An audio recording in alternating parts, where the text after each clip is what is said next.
Students, स्वागत है आपका मेरे चैनल कॉमर्स गुरुजी पर। और आज के वीडियो में हम आपका चैप्टर 7 स्टार्ट करने जा रहे हैं, मैक्रो इकोनॉमिक्स का, क्लास 12।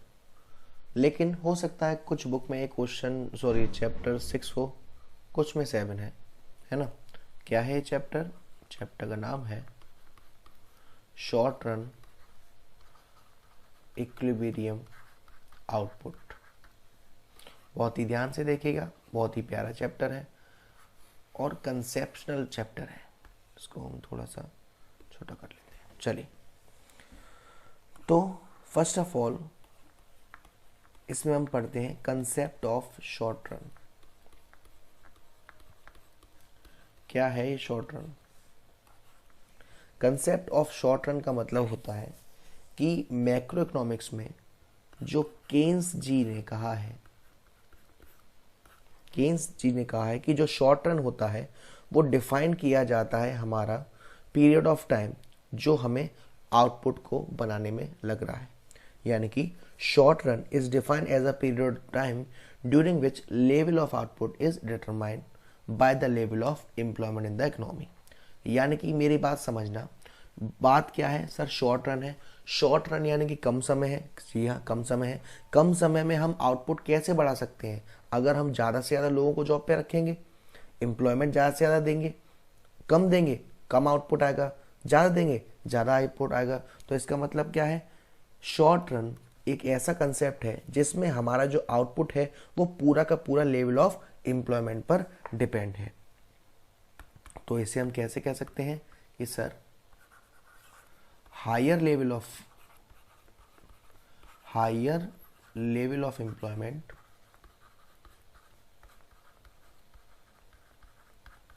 इससे क्या होता है? हायर लेवल ऑफ एम्प्लॉयमेंट मतलब higher level of output. Concept of short run समझ रहे हैं आप?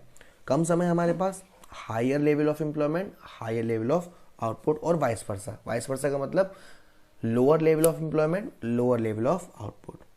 ठीक, जी हाँ सर। लेकिन जो तकनीक है, जो टेक्नोलॉजी है, उसमें कोई चेंज नहीं होना चाहिए, वो कांस्टेंट होनी चाहिए। उसमें कोई चेंज नहीं होना चाहिए। तकनीक में कोई सुधार आ गया, कोई चेंज आ गया, तो फिर हमें क्या करना पड़ेगा भाई? अगर टेक्नोलॉजी हमारी कांस्टेंट रिमेन रहती है तो हम ज़्यादा से ज़्यादा एम्प्लॉयमेंट कर सकते हैं, लोगों को जॉब दे सकते हैं। लेकिन तकनीक चेंज हो गई तो उसे फिर दोबारा समझना पड़ेगा। तो ये हमारा क्या होता है? Concept of short run. क्या है कंसेप्ट ऑफ शॉर्ट रन? इसमें हमारा टोटल जो हमारा शॉर्ट रन है इक्विलिब्रियम किस पे डिपेंड है? लेवल ऑफ आउटपुट से। ठीक, और लेवल ऑफ आउटपुट में क्या है? टेक्नोलॉजी हमारी क्या होनी चाहिए सर? कांस्टेंट होनी चाहिए।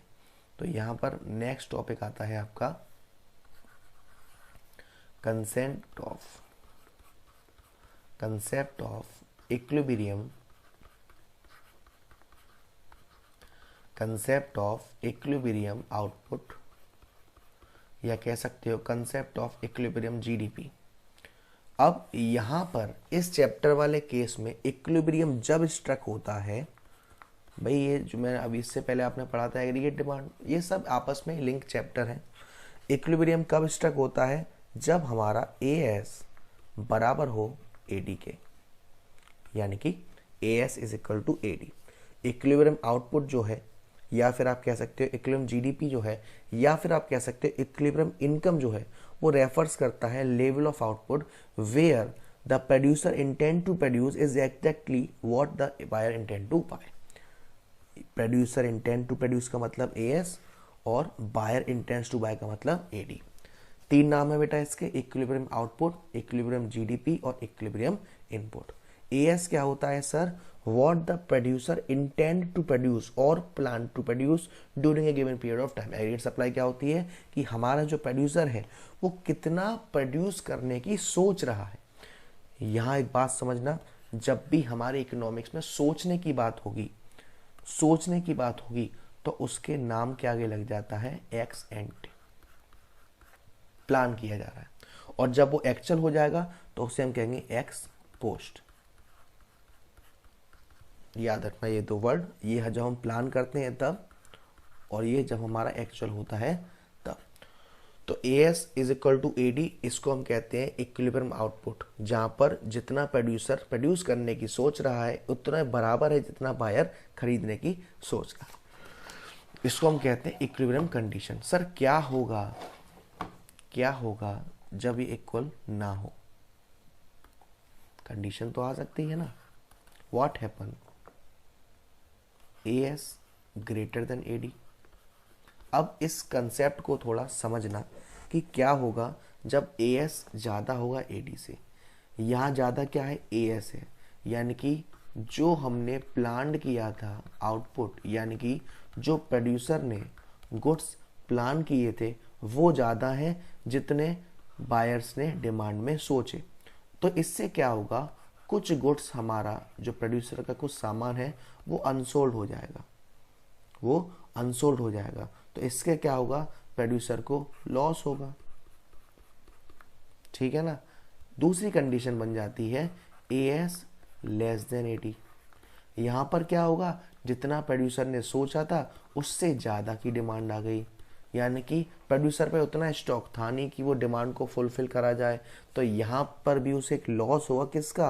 अनफुलफिल्ड डिमांड का। तो आपको समझ में आ रहा है? देखिए इसको थोड़ा और क्लियर करते हैं क्वेश्चन बना के।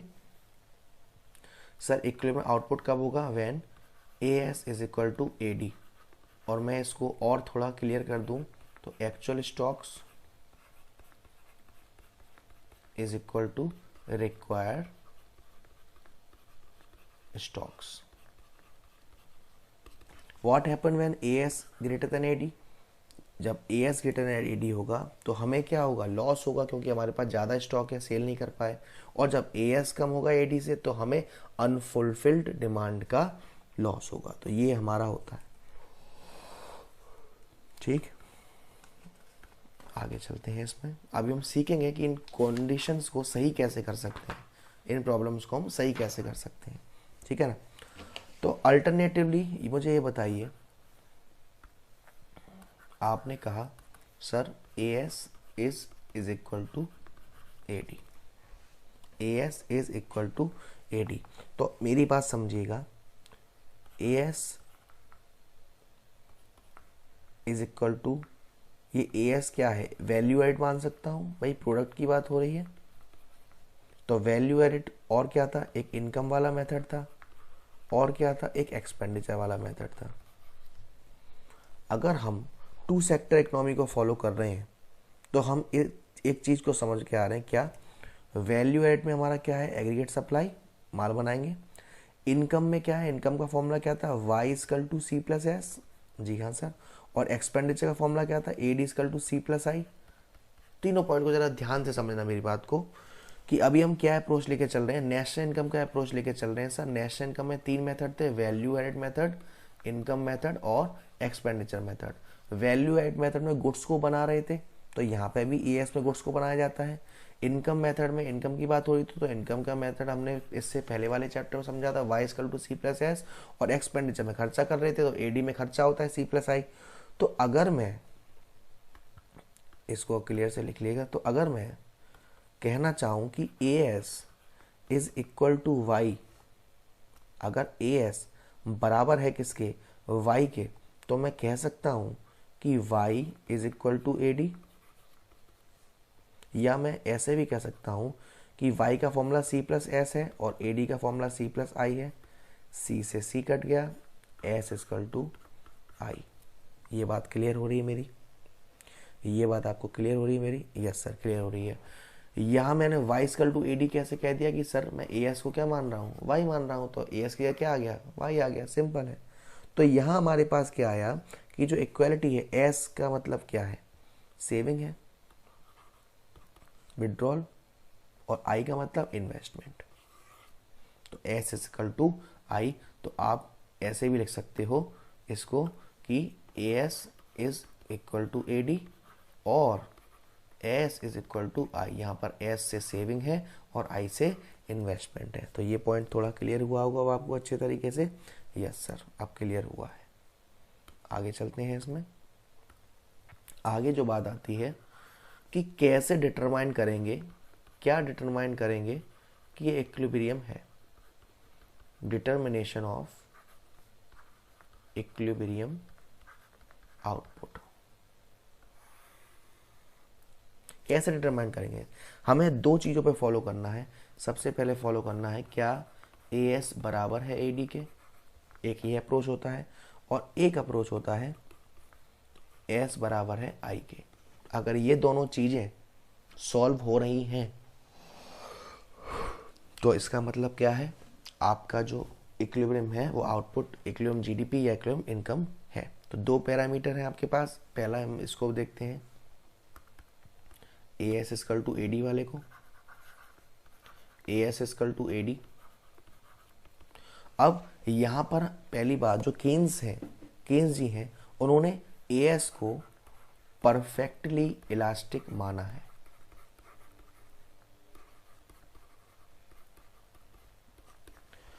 तो मतलब क्या है सर इसका, कि जैसे जैसे डिमांड चेंज होगी वैसे वैसे ए एस अपने आप को चेंज कर सकता है।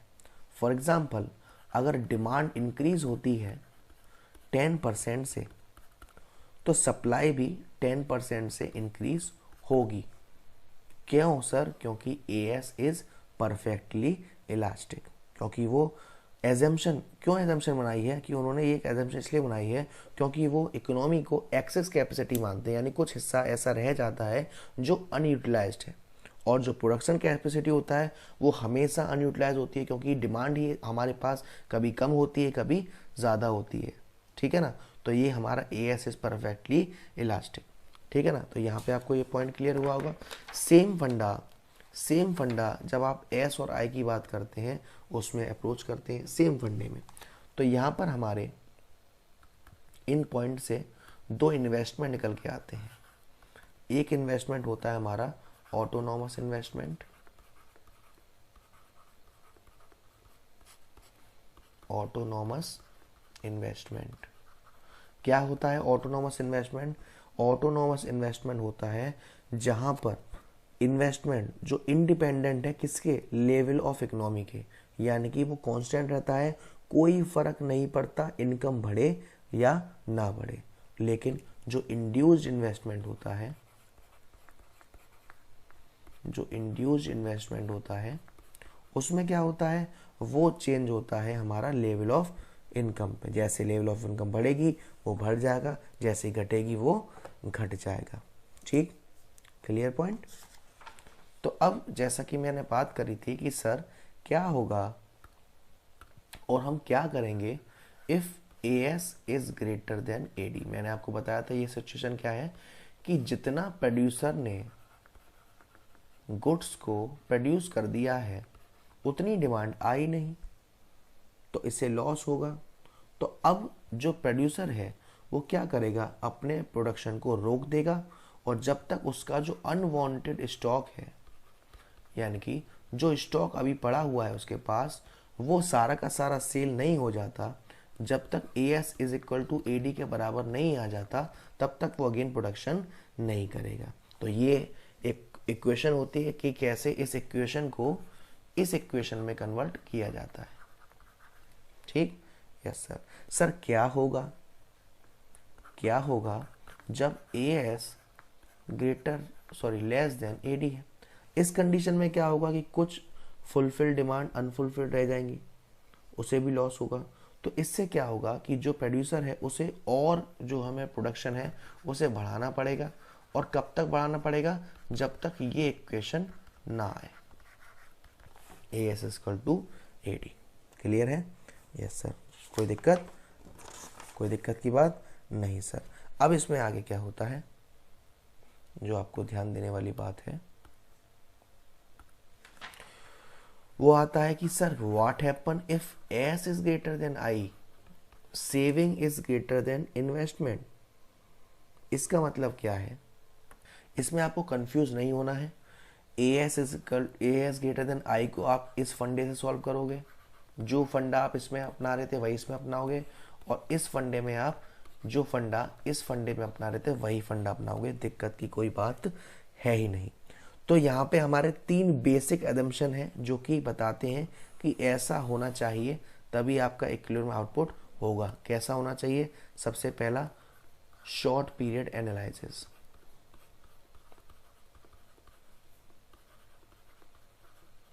जो इक्विलिब्रियम आउटपुट की बात करी गई है वो शॉर्ट पीरियड को डिस्कस करते हुए करी गई है, और शॉर्ट पीरियड एनालिसिस क्या होता है वो हमने कंसेप्ट ऑफ शॉर्ट रन में पढ़ा था। दूसरा एजम्पशन था क्लोज्ड इकोनॉमी।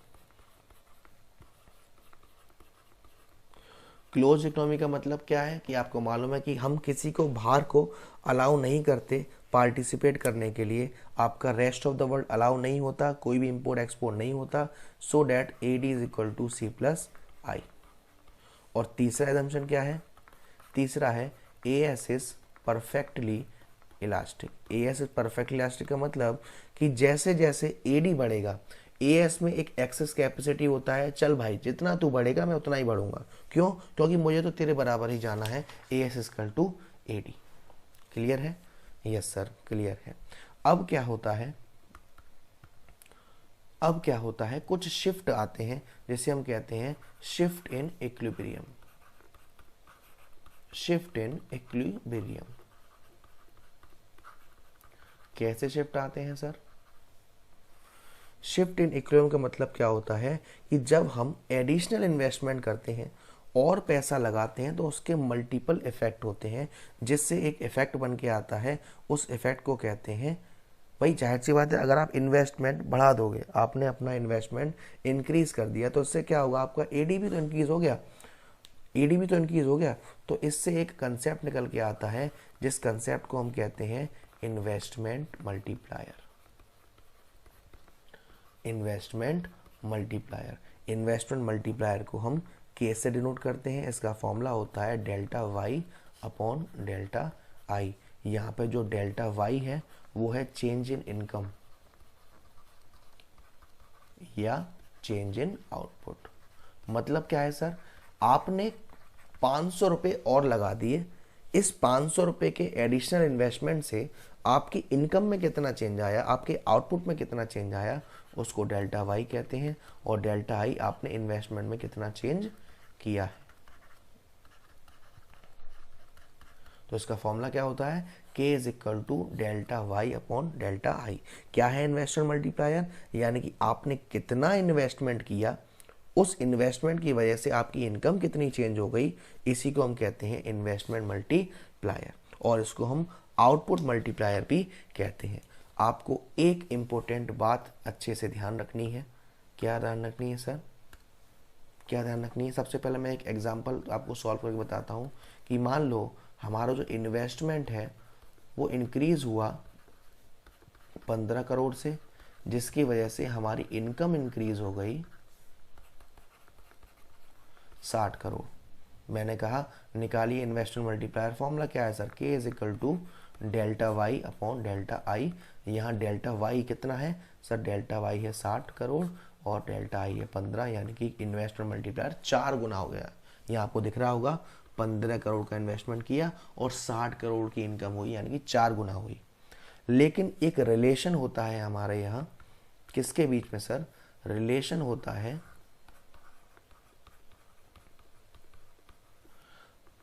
मल्टीप्लायर और MPC के बीच में। एक डायरेक्ट रिलेशनशिप होता है मल्टीप्लायर और MPC के बीच में, जो कहता है कि जितनी ज़्यादा higher the value of MPC, जितनी ज़्यादा MPC की वैल्यू होगी उतनी ज़्यादा वैल्यू होगी मल्टीप्लायर की, और ऐसा ही वाइस वर्सा होता है। तो ऐसे ही इसको एक इक्वेशन में कहा जाता है कि जो हमारा मल्टीप्लायर है K is equal to 1 upon 1 minus MPC। अब आप मेरी बात ध्यान से समझिए, आपके पास दो फॉर्मूले हैं, K is equal to delta Y upon delta I और K is equal to 1 upon 1 minus MPC। अब आपको क्वेश्चन ऐसे भी पूछा जा सकता है जिसमें आपको MPC दे रखा है और डेल्टा Y या डेल्टा I में से एक चीज़ दे रखी है, आपको निकालना पड़े डेल्टा I। तो आप क्या करोगे, पहले इस फॉर्मूले को सॉल्व करोगे। इस फॉर्मूले को सॉल्व करके आपको मल्टीप्लायर की वैल्यू आ जाएगी। मल्टीप्लायर की वैल्यू आने के बाद यहाँ आप दोनों में से कोई एक वैल्यू दे रखी होगी, उसकी वैल्यू आप निकाल लेंगे। क्या हो सर, अगर आपको MPS दे रखा हो और इन दोनों में से कोई एक चीज़ दे रखी हो। तो याद करो पिछला चैप्टर जहाँ पे मैंने आपको एक इक्वेशन बताई थी कि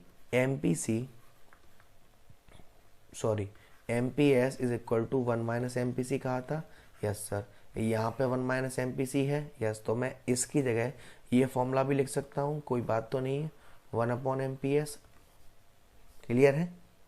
क्लियर है? ये एक बहुत बड़ा कंसेप्ट है जिसके बेस्ड पर आपको न्यूमेरिकल पूछे जाते हैं।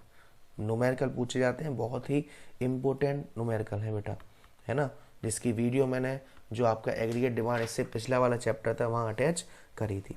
तो इसमें कुछ मल्टीप्लायर होते हैं जिसे हम कहते हैं फॉरवर्ड एक्शन मल्टीप्लायर और बैकवर्ड एक्शन मल्टीप्लायर। ये दो मल्टीप्लायर होते हैं, फॉरवर्ड एक्शन मल्टीप्लायर और बैकवर्ड एक्शन मल्टीप्लायर। दोनों में क्या फ़र्क होता है? दोनों में छोटा सा ही फ़र्क होता है। जब आपके इन्वेस्टमेंट से इनकम इंक्रीज हो रही है, तो उसको हम कहते हैं फॉरवर्ड एक्शन मल्टीप्लायर। और जब आपके इन्वेस्टमेंट से इनकम डिक्रीज हो